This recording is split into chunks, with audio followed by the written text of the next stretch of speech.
Okay, this is what I was experiencing on Saturday. Now, this was after I had ran 100 strokes of green Scotch Brite down the bore. I went in and checked my crown and my muzzle again. I hit it again just to make sure it wasn't snagging. I ran probably 10 balls. I'd actually, what I ended up doing, I unbreached the barrel and I ran 10 balls from the muzzle all the way out the back end, loaded just like I would. All the same patching, a 451 ball, and loaded just like as if it had powder in it. And none of those were hurt. So, then Saturday I come over here and you see what I get. Starting off, there's some of the blue Texas ticking I still have. You see what happened to it. There's a piece of the green stuff from Minutemen. And then this is some of the new stuff from Minutemen. It's the green Teflon on the back of blue stripe ticking. And they advertise as being more flexible, and it is. I think basically what they're doing, they were able to get their hands on it before it had sizing on it. And they sprayed it so it wraps around the ball quite well. But that's what I was getting on Saturday, and that was very frustrating after all the work I had done. Now, this morning, I couldn't stand it. I had to come back to the range and see. I had an idea, and I'll show you what I did.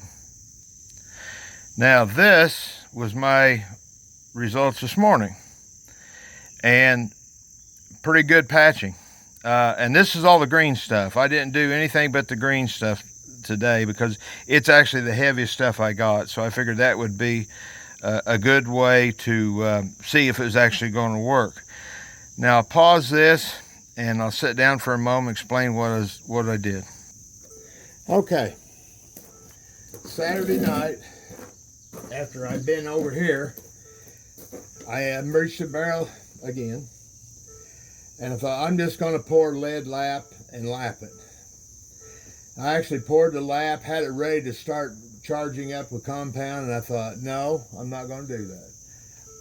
I got a theory as to what's going on here, and I'm going to run with it. And this is what worked for me. It may or may not work for you, but I just know there's about 5 or 6 guys I shoot with are having trouble with shredded patching. And I'm not going to downgrade the powder, but every one of us was using Swiss 3F.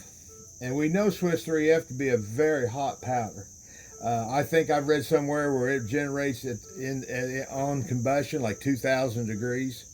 And I thought, 2,000 degrees is going to be hard on a piece of cotton. I don't care what you got it treated with.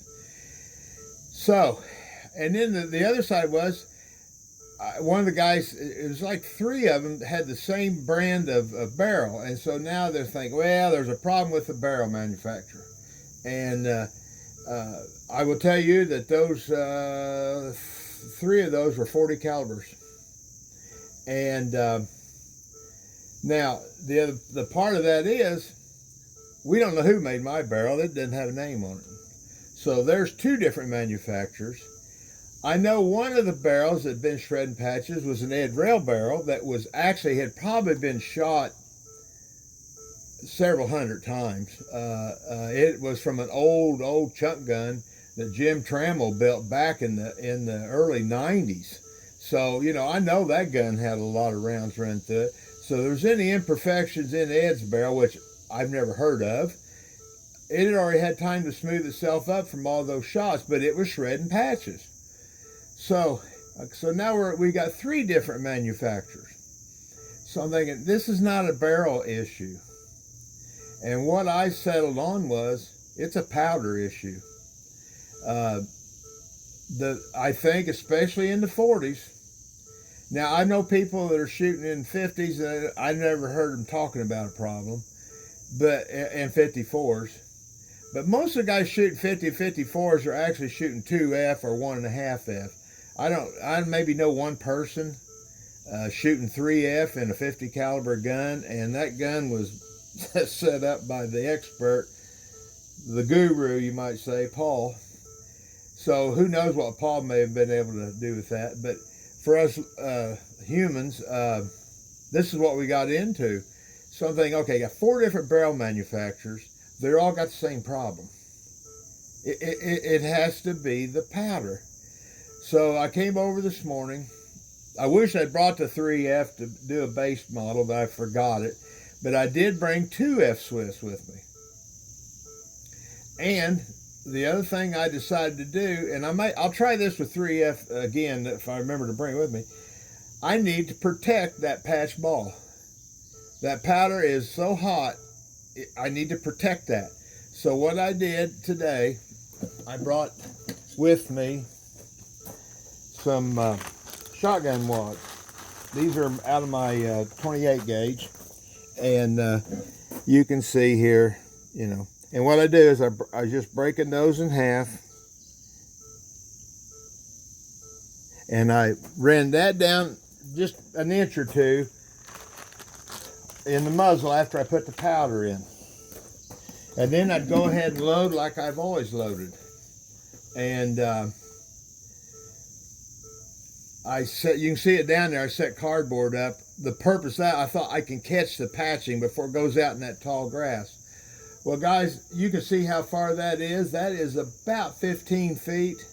And the patching was going through the same hole as the ball. So a lot of people say, oh, the patching leaves the muzzle instantly. No, it doesn't. In 15 feet, it's still on the back of the ball, and it goes through the cardboard with the ball. I found all the patches just on the other side of that piece of cardboard out there. So for the experts, so-called experts, to say the patch leaves the muzzle or the ball immediately at the muzzle, no, it doesn't. So now I'll go down and show you. I put the wads on the over the top of the powder. The reason I used cushion wads was I figured if I used a card wad, it would be too stiff. And it wouldn't bend around the back of the ball like the cushion wads was. All we want is something to protect that. And the cushion wads will go in around the ball and seal off the outer edges. Let me see if I can find, okay, right here. What that brown you see on there is the remnants of the cushion wad that was on it. They don't all show it. There's a perfect example right there. That is the cushion wad on the back of the ball of the patch. So I think the old gun, I can't 100% tell you why it does that. All I know is I think I found a way to counteract it so my gun will shoot. I shot 6 shots out of that gun. Well, no, I shot more than that. I shot about 8. I couldn't find the patches up for two or three of them, but I did find the rest of them.